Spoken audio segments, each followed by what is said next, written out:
Life Audio. This is Empowering Homeschool Conversations. We want families to come here and gain insightful strategies that empower them to successfully teach diverse learners at home. Hosted by founder and CEO of SPED Homeschool, Peggy Ployer. Our goal is that these powerful weekly conversations will boost your confidence to cultivate the best at-home learning environment for your student. For more homeschool resources, go to spedhomeschool.com. You're listening to Empowering Homeschool Conversations with Peggy Ployer. We'll start the conversation with Peggy and her guests next. The best-selling illustrated Bible for kids and teens, the Action Bible, is now better than ever. The Action Bible Faith in Action Edition is an interactive Bible specifically created for kids and teens ages 7 to 15.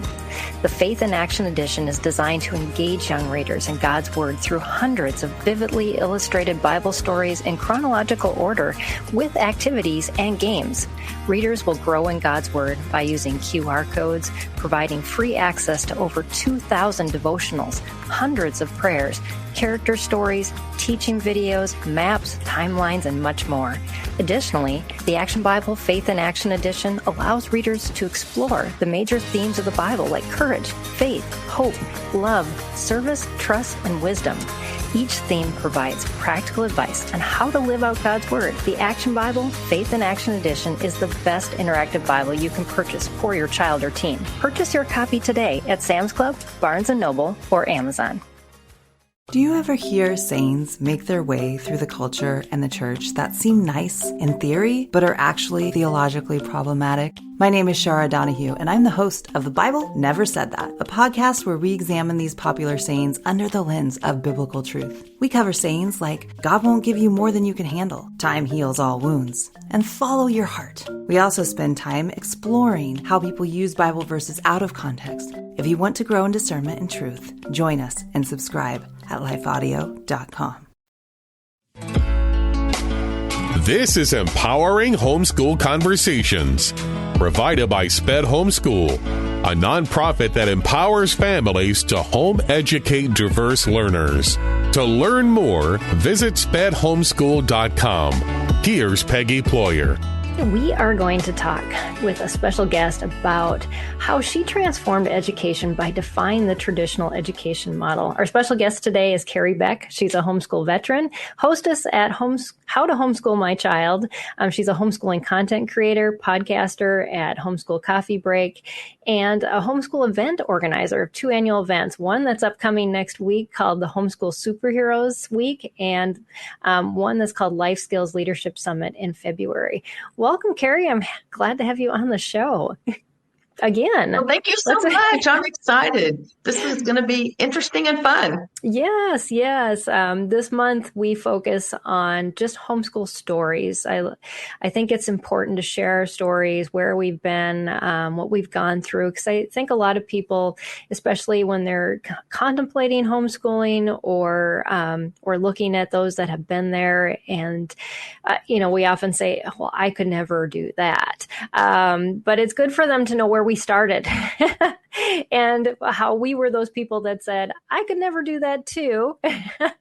And the bumps along the road and just kind of how we made it through, and to give encouragement and also just some hope that there are some great things ahead if they dive into this calling that they may have to home educate their children. So Carrie is the last of our 4 interviews this month that with homeschool veterans, specifically to share stories of encouragement. And Carrie, I would love for you just to introduce yourself and your family to us as we're getting started, so our viewers can get to know a little bit about your story. And we'll be sharing more specifics about that, but just in general, who you are, and just anything else you want to just start off the show with and sharing about yourself. Sure, I would love to. So I am Carrie Beck. We homeschooled for 10 years. Before we homeschooled, I never said it publicly, but I said, I'm never going to homeschool. Personally, I thought homeschoolers were too lazy to get up and get their kids to school. But we have 3 kids, and we did homeschool for 10 years. We did actually all of public school, homeschool, private school, you name it. We did it, co-ops. But my kids are all grown. They are all adults. My oldest is Ashley. She is married to Jesse, and they have 2 girls, Faith and Elizabeth, that are 6 and 8 years old.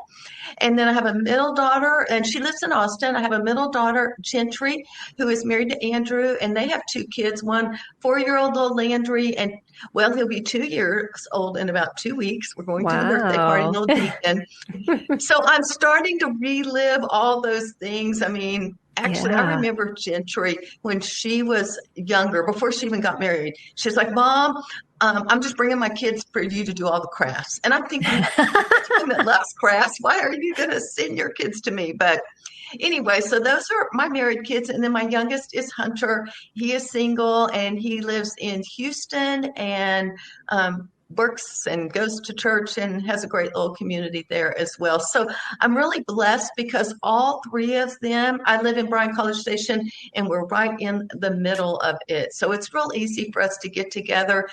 And one of the things I guess I could sort of brag on my kids is they still really enjoy being together. We try to do a family vacation. It's usually just a long weekend because it's just hard to get everyone together. Right. And they are actually planning it in October to go to Broken Bow because it's so important that we still get connected. And even my son, he will drive up for the birthday party in Dallas 4 hours away. And so that's a real blessing. That's amazing. You just the connections that you create when you homeschool. And I think we often, we focus so much on the teaching, the education, but it's the family dynamics that are created when you are together all the time, which, some people see that as a disadvantage, but it really, on the flip side, when you're looking, at your efforts through that's when the payoff comes, when they do. Because our son drove all the way from Florida to Minnesota just to be with us for a week because he hasn't been to any family functions and he really just wanted to reconnect. And we go out to visit him twice a year out there, but it's just not enough because you're so used to being together all the time and you miss those connections. And really, I know it's like, okay, I'm putting on Homeschool Superheroes next week. And as I interview, like I've interviewed Peggy, I've interviewed other people, one of the things that comes through, I think, and these are people that have been homeschooling for a while, is really homeschooling is all about building relationships. Academics is just sort of a tool.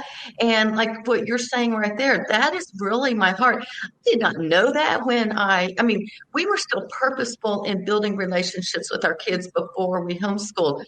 One of our things, and it still would be today, is eating dinner time together on a regular basis. And I am just sort of shocked at how many families don't. But yes. I'm like sitting at our dinner table right here, sitting here, just sitting here and having conversations, and we just made it work pretty much every day so that we were always focused on spending a little bit of time together. Yes. Yeah. You've mentioned that event that's upcoming, Homeschool Superheroes. And there is a link I just put down below on the screen, homeschoolsuperheroes.com. Can you just talk a little bit about what that event is?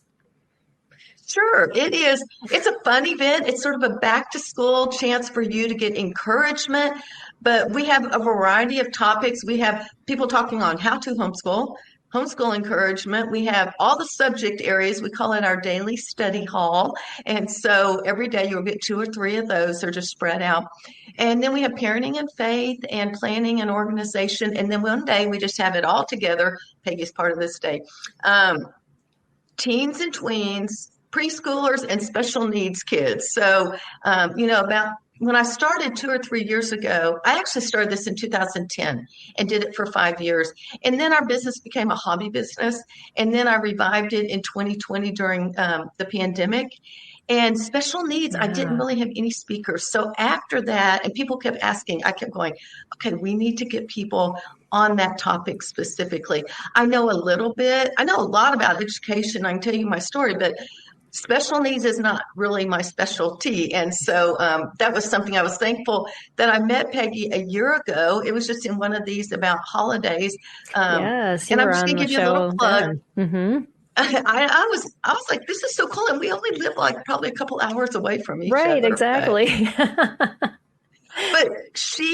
But one of her talks this time is be angry and train your kids. I may not have said it correct, but yeah. that is our keynote for our Parenting and Faith Day. And so we will play that after our kickoff, and you'll have a chance to just hear some very personal stories from her. I was really touched, and there was a few times I was about to tear up because it just brought back so many memories from me and things that I dealt with myself. So yeah. Well, I'm excited to be part of that. And yes, we will include the link in the description as well, but it's homeschoolsuperheroes.com if you want to check that out. And the event is free if they watch live, right? And then they can get a VIP ticket and then access all the videos whenever that. Exactly. Videos and podcasts. It's free. So we're doing a little differently. So like at 1:00 my time every day, we'll release all the video for that day. So you have 24 hours. So it's not like you have to actually be on a live, but you do have to watch whatever you want within 24 hours with the free ticket. And you also get a swag bag that's $1,000 worth of swag. So yes, lots of good stuff. And so thank you for putting that on and being encouragement through those events, because I know a lot of people just really gravitate towards that when they need like that real big boost right before the school year. And in the middle too, because you have another event that happens during the middle of the school year that kind of helps people get through to the end of the year. So as far as your story, you said you didn't start out with the goal that you would home educate. Where were you in that educational process? What was your background, and what were your objections? My background, my objection is what most everyone that's not a homeschooler was socialization. Okay, we'll just put that over there. My background is I was a public school teacher for 6 years. I have a master's in curriculum and instruction. I can read a scope and sequence upside down, backwards, forwards, any way I can write one, create one, all that stuff. I sat on curriculum choosing, whatever. We would choose the math textbook for the next 5 years. And so, and I have always, like, as a child, I wanted to be a teacher. I played school. I had my little desk and my little chalkboard in my room. And I didn't know that's what I would end up doing. I actually went into accounting for a summer because I had 2 majors, and God clearly showed me, no, this is not for you. And so I ended up moving back to College Station here 1 week before school started. And I was like, I'm just going to sign up to substitute. I'm moving here to lead Bible studies for the college kids that go to Texas A&M. And 1 week before school started, I go in to fill out the application, and I was like, filling it out, turning, they go, just a minute. They call me back. They send me to the 5th grade campus, and they end up hiring me that day. And I was like, okay, this is a God thing. I'm in the right place. He made it very clear. So anyway, I taught school for 6 years. I got my master's during that time. Then when my kids were born, my oldest, I stayed at home. And we really did wrestle that before my oldest Ashley went to kindergarten. We went to, my husband was really leaning towards public school.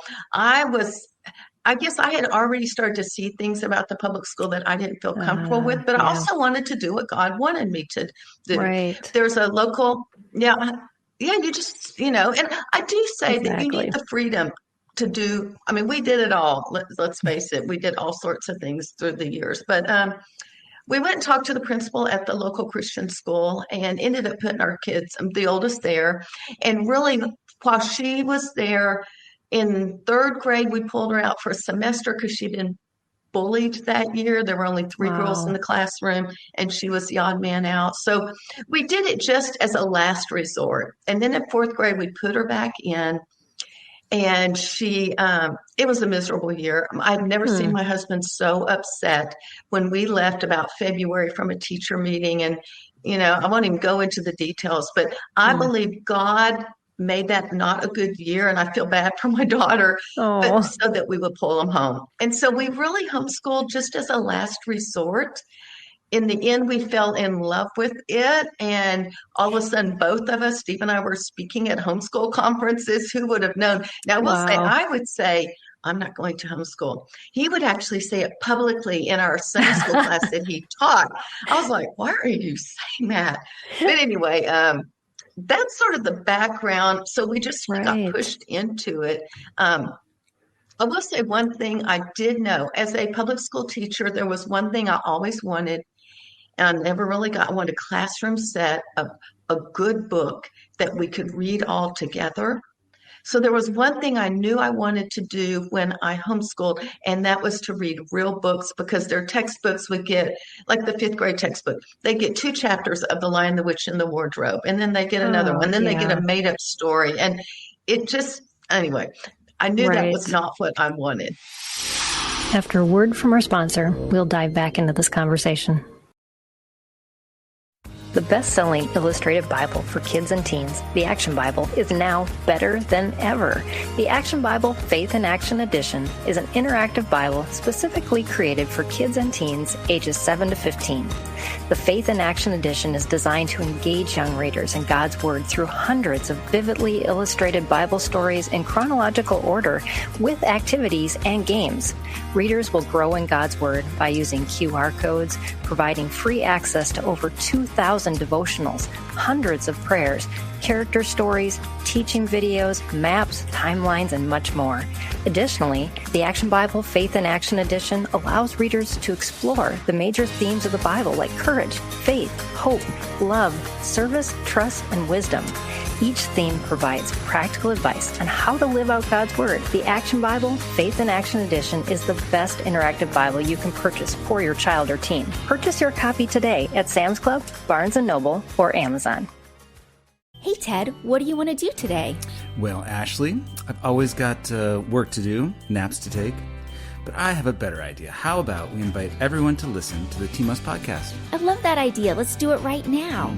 Hi everyone, we're Ted and Ashley Slater, and we'd love for you to join us as we talk about teamwork in marriage. We share how grace, commitment, and cooperation can help couples live the everyday moments of marriage together. To listen, go to lifeaudio.com and search for Team Us. This is Empowering Homeschool Conversations, provided by SPED Homeschool. Go to spedhomeschool.com to get resources and support for teaching your unique learner at home. So that was how we got started in all of it, and sort of had to learn as we went. Oh yeah, and I think we all learn as we go. And I, not having any teaching background, my interview last night, I was telling my guest, and she was in the same boat as me, but I didn't even know what the word phonics meant. My poor kids. I was just at a loss. But they survived me. We somehow graduated them all. So yeah, it's what it is. I mean, you go in equipped with what you have, and then you move on from that. I want to make a quick comment. We have Doug is watching. Dr. Douglas Petersma is watching from Cheyenne, Wyoming. Well, thanks for watching, Doug. I'm glad that you're with us. I know who he is. And just happy to have you watching the show. So, question following up from can I make one last comment? Yeah, before please we do. move on? When I started to homeschool, everyone's like, because people, it was still not, it was like 2000 or so, or early, I don't know when it was. But everyone's like, oh, you can do it because you were a school teacher. Oh, Yes. you can do it because you have a master's in curriculum and instruction. And I will tell you as we talk, I had to just like completely I think it was really a detriment. And that's what I was going to ask you too. Yeah. Go ahead. No, Anyway, I just want people to know, like, that's what they thought. And I'm like, okay, whatever. So yeah. I would really love to know what you think made it harder for you to homeschool because of all the training that you had? Yeah, it's like I mean, let's face it, I grew up in a public school. I went to a public college. I taught public school. My kids went to a private school, which is still run very similarly. Not all private schools are, but you still had all your grade levels and you had all your grades and you did all your subjects and all this kind of stuff. Right. So the book thing was nice because I actually knew I didn't want to use reading textbooks for one thing. Mm-hmm. The rest of it, I was sort of figuring it out as I went. I call it the conveyor belt. I feel like so many of us grow up on this conveyor belt where we all get put on the conveyor belt at this station. We're all tested the same way. We do the same activities, and then we get a stamp of approval. We go to the next one, and there's 12. And then on the 12th one, we get our final stamp of approval and we're sent to the market, to the job market. And so this is really, I think, a description. Everyone is all the same. And so I had to sort of rethink and, I don't know, deschooling. There's some phrases that people use, but I just had to rethink my mind on what I had to train myself and really educate myself on what is education. I will tell you, I learned more about real education as a homeschool mom than as my undergraduate degree in education or my master's degree in education. And so there's just so many things. I learned more about the history of education and how it had changed through the 1900s, and for me, not the better. And so those are the things I had to sort of flip-flop in my mind. It actually wasn't too hard for me, but I had to be really intentional. I called the checklist and the conveyor belt, and then that productivity checklist. I love a good checklist. That's just who I am. I'll write it down so I can cross it off. Right. But, so that was sort of where I was. And those were sort of some of the struggles that I was going through. Yeah. Yeah. And from what I've heard from other people, like I've had people on my team who were trained as special ed teachers, they even say I felt less equipped because I had to work through all those mindset changes before I could even start schooling and real education, because what I had been doing for so long really wasn't going to work at home. Was there anything that you tried that you were like, nope, scrap this. We're going to, completely let that go. Did you try anything that you had used in the classroom and then realized that it wasn't going to work at all? Well, I will say, we have an office over there. We were privileged, but I still decorated the whole thing and did all this stuff, which probably wasn't necessary. When the kids got older, we just sort of scrapped it and they would just, study in their bedroom. I don't know that I ever said, okay, I'm just going to scrap it. I will tell you that summer before I started homeschooling, I went to the Houston conference. I'll tell you a couple of stories. One, I'm not going to name any names of curriculum publishers, but I was going to use this one grammar program. That was the one thing I knew I would use because it was, and the thing is, you couldn't actually take it home. You had to order it and they would ship it to you. And I went to this conference, and Sally Clarkson they had just come back from England or wherever. No, they were missionaries in the Eastern Europe or wherever they were missionaries beforehand. And she was speaking, and I planned to just go through the book fair and get all my stuff. And then in the middle of the afternoon, I was like, well, I finished all that. I'm going to go listen to a workshop. And she had a workshop called Whole Books, Whole Child. And just that books idea was still coming up in my head. Yeah. So I went and listened to her. And that was the beginning of my thinking, because that was in June. And before I went home to my parents lived there, I went through all my brochures, figured out what I was going to do on Saturday, because back then there really was less shipping. You really picked up more stuff right there and then brought it all back home. Right. And I completely gutted that grammar thing, which was your hop on the conveyor belt. It was the grade level. It was the worksheets. It was all the things. And bought one book called Simply Grammar. I don't know that it's still in print. Well, it's in print, but I don't know if they're regularly publishing it. Yeah. And it was a Charlotte Mason perspective of grammar. And what I really liked, well, one, Sally Clarkson recommended it, and I had sort of fallen in love with her at the time. And what I liked about it is, one, it would go many years. Two, it integrated the teaching of grammar into real books and to real talking and real writing. And all of a sudden, Yes. grammar wasn't just a worksheet. It was something that we could actually use in real life. Like, we're studying verbs. Go get your book that you're reading and find a paragraph and show your mom all the verbs in that one, or write it on a piece of paper or whatever. And Right. I actually used that book for about 5 or 6 years, and I fell in love with it. I thought it was just an easy, relaxed way to homeschool, and not so rigid, like, and we never did do the thing where, okay, everyone's doing math right now, everyone's doing this. I did have to sort of flow my schedule because I had to help, they were little, and so I had to help them Right. individually. So that was one thing. The other thing is, many of my friends dropped off their favorite books on how to homeschool. And I've read most of them or skimmed most of them. I had a college girl, we would call her an adopted Aggie. I was actually in her wedding up in Bentonville when she got married, but this is before then. And she came by and dropped off a book. And it is the only book I actually purchased out of all the ones.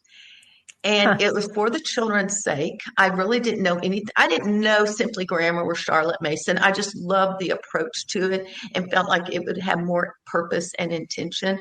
So I got rid of those grammar worksheets, and we had purpose, believe it or not, with grammar. And then that, for the children's sake, I would say over that first year really helped me sort of think through things I could do. So I probably did rely a lot more on my education. That first year, I did things more like a public school, or like, teaching this subject this way. The biggest thing was books. And so we read aloud history books, and we would do our history. I used Sunlight. And, so that was probably the biggest thing that we did, was change over and try to find real living books to actually educate.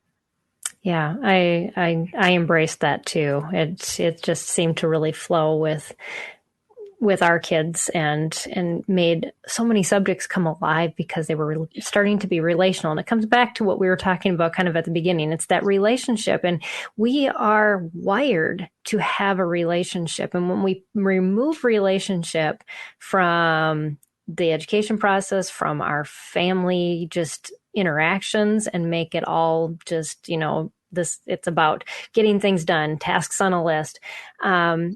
That's when we lose the fun. We lose the depth of what education really is. And so those books bring to life so many things that that regular textbooks just can't. And so I love that all of that came together, and that God started that seed in you even before you started homeschooling, that books were real books that go from beginning to end, that there's a story. How did that expand out throughout your homeschooling years? And what did that look like in how you taught your kids with living books or in other subjects? Well, I will tell you and confess to you, I was not a reader as a child. I did not like it. We had, I don't know if they had it when you were in school.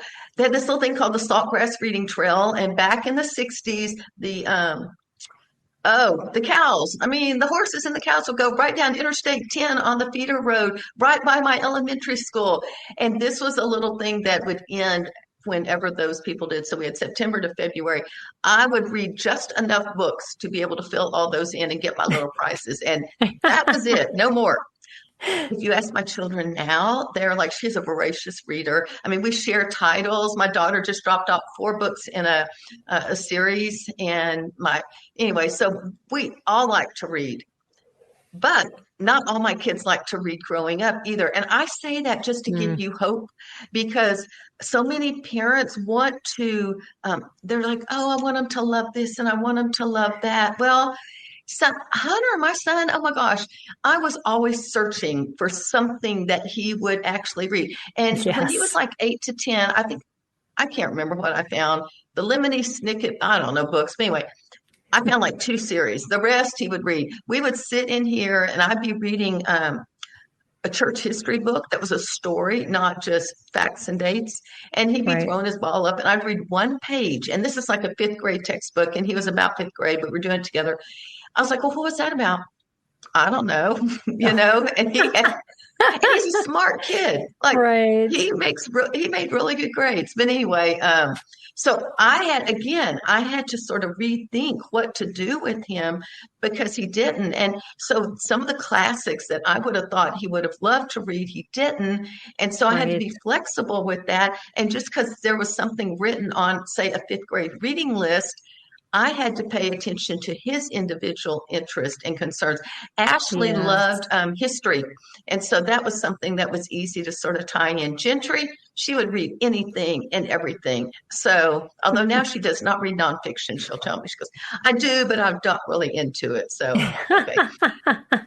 But I do think some of the things that we did to encourage that is read aloud books every day. I will say, even starting from the beginning, as a public school teacher, after lunch every day, we came back and I read a book. Now that was where I was able to pour into those kids real books. And as a believer, that is how I could read a Christian book at Christmas time, because I would read The Best Christmas Pageant Ever, which has a Christian theme to it. So the read aloud was sort of already a part of who I was. I will say I tried the read after lunch with my kids that first year. And I would, they'd be finishing eating and I'd be reading, and then all of a sudden I'd be going, and I'd be falling asleep. I'd been up since, 5 or 6 in the morning, and I was tired. Yeah. So I'd end up handing it off to my kid, one of my girls, because they were old enough to read whatever book. And that year I kept thinking, what are you modeling for your children, Carrie? What are you showing them? That reading is boring and it puts you to sleep. We have got to do something different. So that was what I had done as a public school teacher.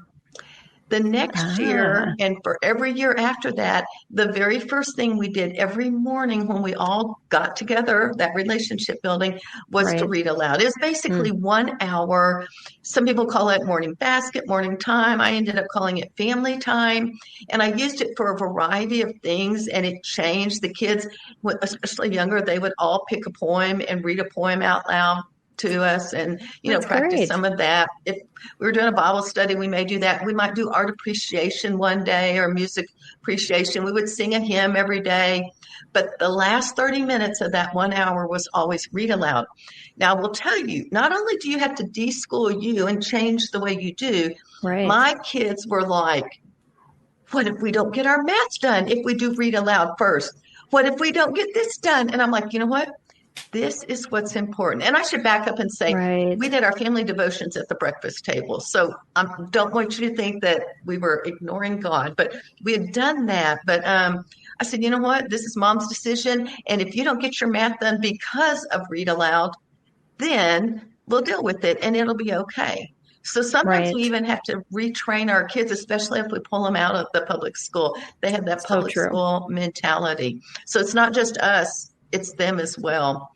So that was one of the things we would do. I also I tried to alternate the topics of the books. I love doing the history books, so I would do that, read aloud. But, we would do some, Hunter did like anything with water, like Swiss Family Robinson. So I had to make sure I was always including something he was interested in. He also liked the King Arthur and Robin Hood books, and I can't remember the author. But he would like those. So we would alternate, and then the kids would be also reading individually whatever book we had chosen. And if they weren't like really into, say they were reading through a historical time period, we would alternate those and let them choose, like I would choose one, they would choose one. It wasn't like in a public school, everyone's got to read the same thing, and everyone's got to read whatever the teacher tells them and do whatever the teacher tells them. So I wanted them to be able to make some more decisions about their homeschool. That's a great idea, because they do have to take ownership over time, and those little choices that you provide them, even when they're younger, about, and then when they make the choice, we got to go through it. It was your choice. And so those are good life lessons just in general, and helping them to take ownership. Because going back to that conveyor belt analogy that you gave, there are no choices made throughout those 12 years.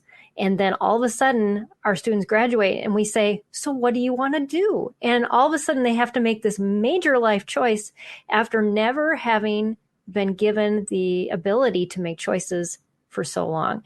And no wonder they're under so much pressure, and that they feel like the world is on their shoulders because they've never been taught how to make those decisions.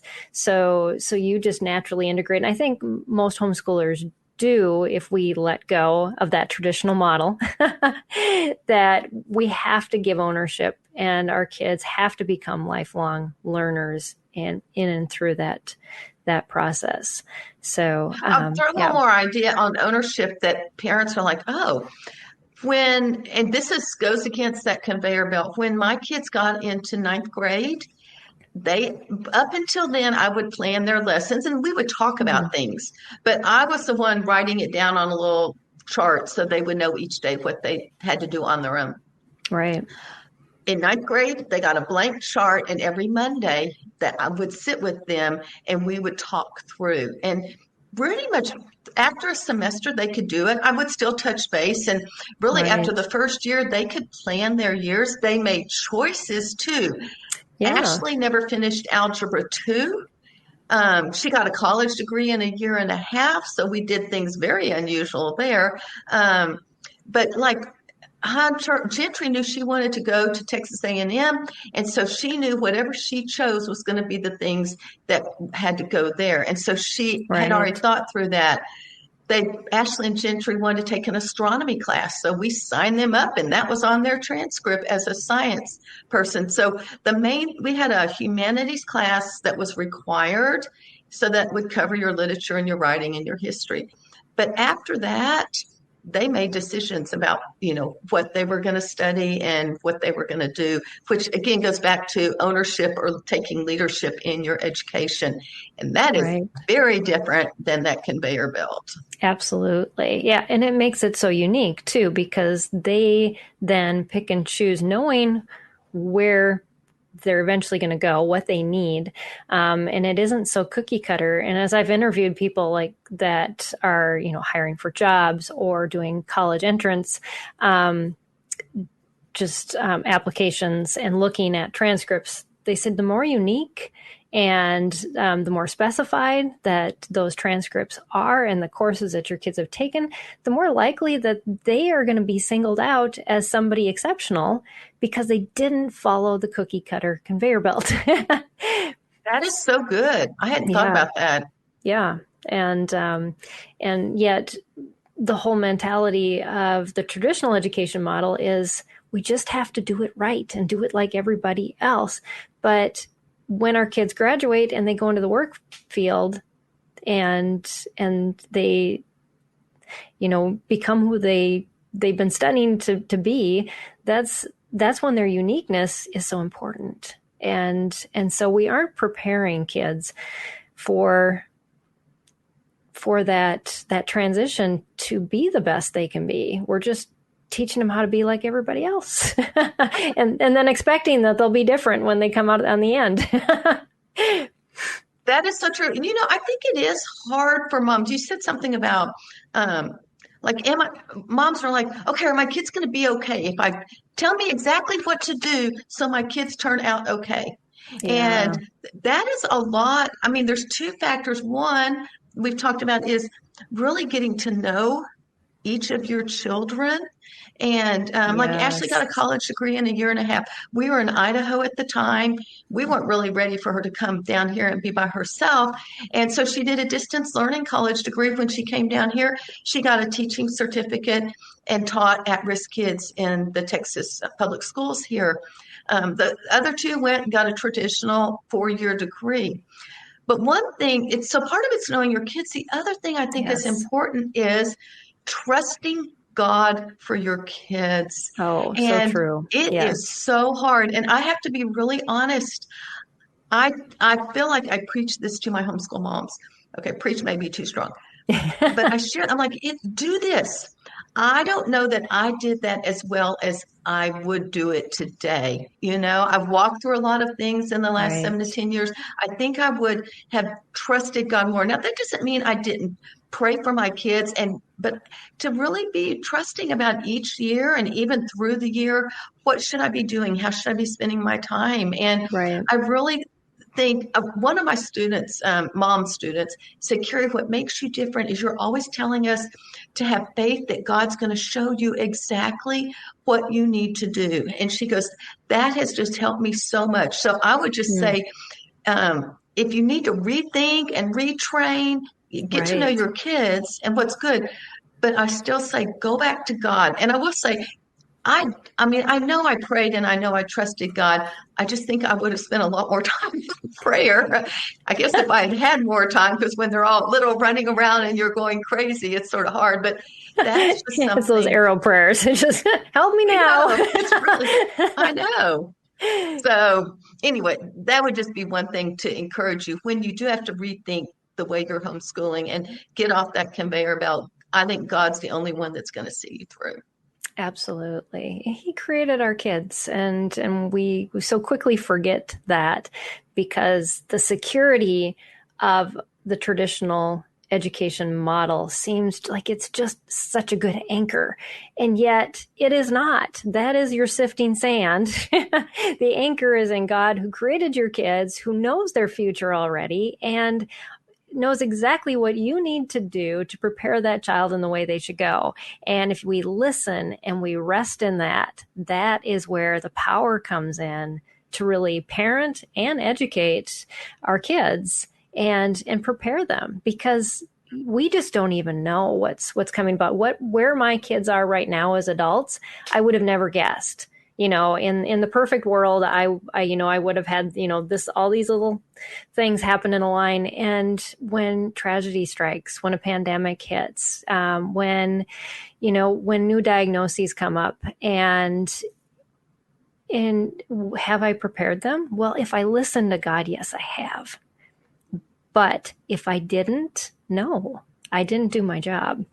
And that's hard because, like Carrie, you said, you want those check boxes, and that shows I did a good job.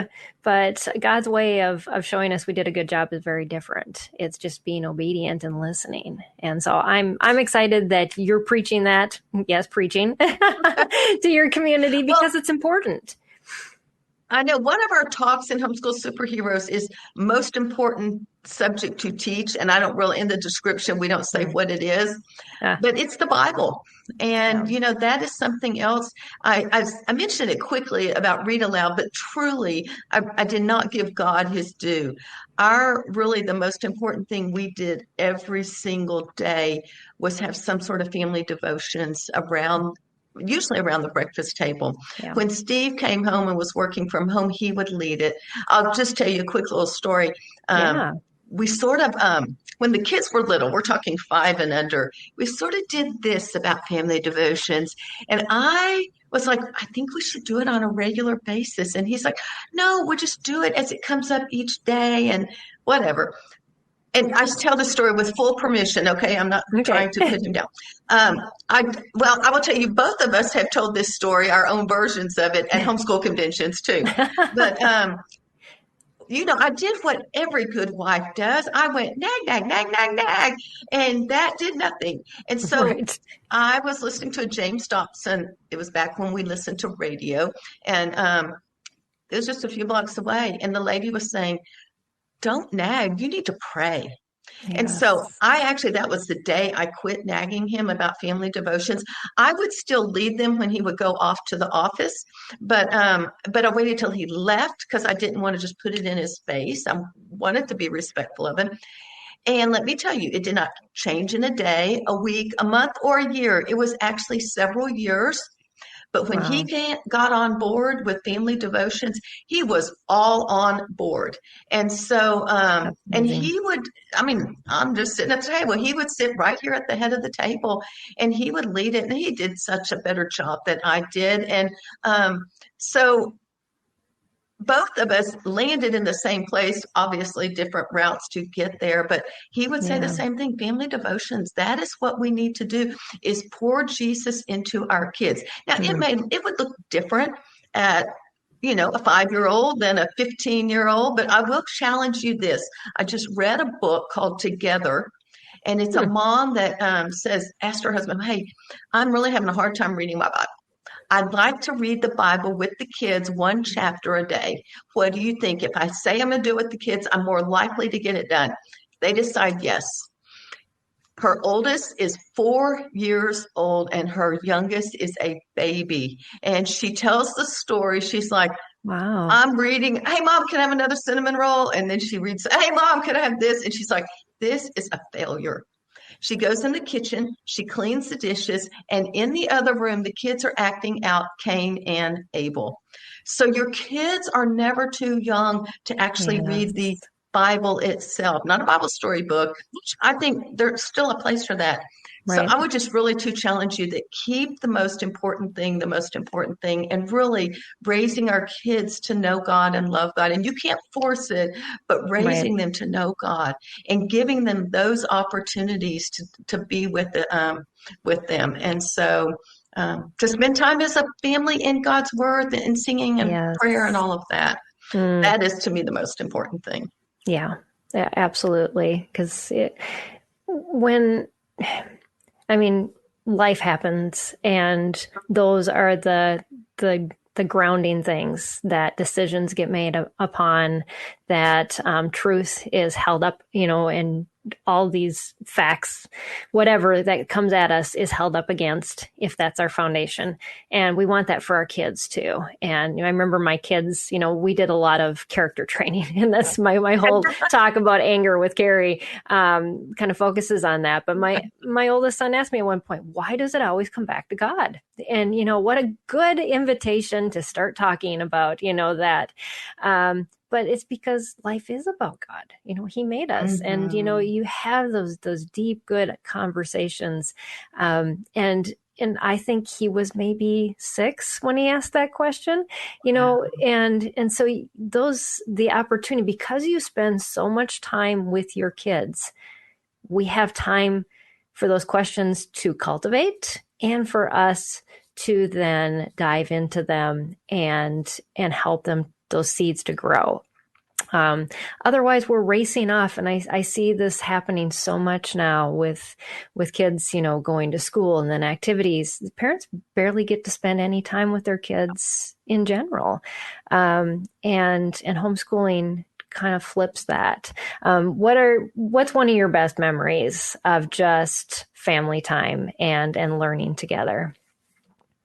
Well, I remember one time we were in the living room and I took a picture. It was before cell phones. So I don't even know where the picture is, because I was like, oh, this would be in my imagination the perfect homeschool thing. It's like only time in 10 years that it happened. We had a fire. It was wintertime, and the kids are sitting there working and reading, or I don't know what they were doing, but they were so absorbed in whatever they do. And that little fire in the background, I was like, oh, that's just beautiful. Well, let me just tell you that did not happen all the time. Yeah. But I would say some of my favorite times, well, a couple things. One, read aloud really was, not just because it was books, but it was a chance for us to start our day after breakfast all together. We continued to read aloud till high school, until they left. So don't quit reading when they know how to read. So I still remember Gentry and Hunter and I sitting on, when Ashley was gone, sitting on the bed, and they were folding laundry. And I want to say, I don't know what we were reading, Robinson Crusoe or something. So I continue to read out loud. Sometimes we listen to audios as well, but that would be one thing. And then the other thing is just, I would say, lively discussions. Again, the table was this, okay, God's the center of our home, but the table really was the center of our relationships. And we would have discussions about all sorts of things. And I learned that a discussion doesn't have to always be about the Roman emperors or microbiology or whatever. It could be about anything. And my kids are still learning to communicate. And that was something I really wanted them to do. And so I do remember, well, I'll tell you a story. Ashley's married to Jesse, and it was the first time he came over to eat dinner when they were dating. Mm-hmm. He is a Boston Red Sox fan, and Gentry at the time was a New York Yankees fan. Well, she's used to discuss, argue, whatever. I mean, I'm thinking in my head going, zip it, quit telling him how Boston Red Sox don't know what they're doing or whatever she was saying. And but the thing about those type of discussions in our family, we could disagree, but we all knew we loved each other. And we all knew, even if we had differing opinions about something, that we would all still love. And the funny thing about it is, Jesse is probably our biggest arguer. If you say it's black, he'll say white just for the fact of arguing. And it didn't really even bother him, because one time I was at their house and the next day he goes, Carrie, I hope I didn't disagree or hurt your feelings too much last night. I'm like, I know, it's okay. So the thing is, I have really fond memories, and still to this day, of them discussing and just still loving each other. What a great skill, too. We live in a world where if I don't disagree with you, I'm going to just walk away. I'm not going to continue this conversation. I'm, not continue even this relationship. We just don't agree. And so therefore we're done. But that's not how God deals with us. And it's not how we are supposed to deal with each other. We need to understand we're unique. And of course we are going to have different opinions because of that uniqueness, but yet we can still love each other. And that love covers all those things, and learn to listen to one another. It can change us, because if we're closed off, we don't change. And again, that goes back to that traditional education model. It's the black and white, the right and the wrong, and we're taught that from a textbook written by somebody who's interpreted, the history or the science, and it hasn't. I think the beauty of home education is our kids discover. They argue, they have this interaction with their learning that goes beyond just knowing the right answer. And how beautiful that is, that, our kitchen table, where we eat, and our family meal has been that too. It's been so hard with my kids moving out. I was like, I miss that so much, because I'm with one child, and she tries, but it's mom and dad and her, and so it doesn't go very far. She needs kind of that sibling backup sometimes. So those family get-togethers are great, but yeah, I love that. So as we're kind of wrapping up this discussion, as far as, helping families to switch from this traditional model to embracing the true freedoms of home education, what advice do you have for those that are going, I either don't know how I'm going to do this, or I want to do this. How do I take a first step? Just what advice would you have for them? I would go back to one of the things I said recently, and that would be really seriously pray, because I think God will bring the support and the resources that you need, and to find out what direction, because there's a lot of ways to hop off that conveyor belt. Yes, some people are going to really into unit studies. But if you're a type A person, you're not going to have craft supplies and science equipment all over your kitchen table all the time. It's probably going to drive you crazy. And you may need something for yourself just to get going. So I would say, look at your personality, look at your kids' personalities. Look at where you are. For instance, if you live on the farm and you've got 6 kids, you will homeschool differently than someone who lives in the city with just one child. So look at your circumstances and see what would work best. Don't just follow the crowd. Just because everyone's doing classical conversations, or just because everyone's doing Charlotte Mason classical, whatever they're doing, do what God is calling you to do. And in the end, for me personally, I just they would call it eclectic. I did a little bit of this as I learned about Charlotte Mason. Then we did classical, which I liked unit studies because it was hands-on and the kids had fun. In the end, I pulled all that together and ended up doing eclectic with sort of a Christian leadership. I'm like the leadership, ownership. I wanted my kids to be able to walk out of the house, being able to make decisions for themselves and lead themselves well and lead others well. So I would say, look at where you are right now, go to God, and then if there is one or two veteran homeschoolers in your area, go have coffee with them. And maybe not just once, and you may not be able to do it all the time, but maybe every other month or something. Or depending on the situation, maybe she can come over and help you. If you're like, oh, I can't afford a babysitter to go out by myself, then find a friend and trade babysitting. And you go out one time with someone and she goes out and you take care of each other's. I mean, there's lots of creative ways to do this if money is an issue. But I would say, see if you can find someone who's sort of gone before you. They may not do it exactly the same way as you, but they may give you the freedom and share some of their stories to be able to support you. If they're Christian, they may pray for you, and then just sort of try to touch base with them. That's the best. If you can't find someone face to face, I would encourage you to go online. That I will say, as I'm saying this, I'm like, Carrie, that's the whole reason you started Homeschool Superheroes. I'm like, why didn't you share that at the beginning? It was basically to get veteran homeschoolers to be able to help people to go along the way. But if not, there are plenty of online support. Having said that, you can get stagnant because you go and research everything, and then you're going to listen to everyone, and then you're overwhelmed and you don't know what to do. I would limit all the input and just, I would say maybe, I don't know where you are when you're listening to this, but maybe take a week and do your research and then say, I'm going to start making decisions. God's going to show me. And if you pick something that doesn't work, it's okay. Give it enough time. I would always say give whatever your new thing is at least a semester to try it out. Because, I mean, people are like, oh, it's the September. And I'm like, you haven't even given it really time to see if it works. And you've got to give that some time. Yeah. So look at yourself. And then go to God first.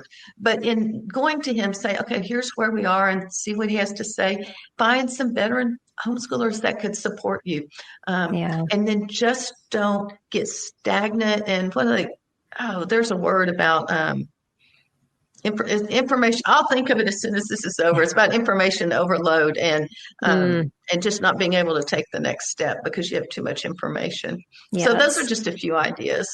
Yeah, that is such a problem now. I mean, it wasn't a problem when I started home educating. There wasn't enough information out there. And now, yes, it's like search, think, and then pray. And don't just fill a spot because it's empty, because that seems like it might work or it's good enough. God has like the perfect thing. We just have to wait on him sometimes. And that's hard because we want all of our ducks in a row and we want everything to be ready when we start homeschooling. But I love your idea of taking that break and really digesting the information instead of trying to make decisions with all the information still not yet settled in our brain. That's just too hard. So tell us a little bit about the resources that you have. I will include these links plus more that Carrie will provide me in the description on YouTube as well as the podcast. But you have a website called Homeschool My Child. Oh, How to Homeschool My Child. What can our viewers find on there? On there, you can find, we have a blog that has tons of information. You'll find freebies, like free activity guides and things like that. I do have a podcast. I think there's a link at the top. So there's a page there. And when you get there, you can either subscribe somewhere. It's Homeschool Coffee Break. I go live pretty much once a week. And so there should be something new every week in that.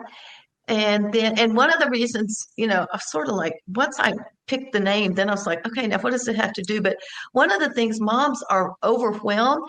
They feel like they don't They want confidence. They don't know if they're doing the right things. So Homeschool Coffee Break helps you stop the overwhelm so you can gain confidence to know that you're doing the right things and actually take coffee break. So hopefully those things will encourage you a little bit.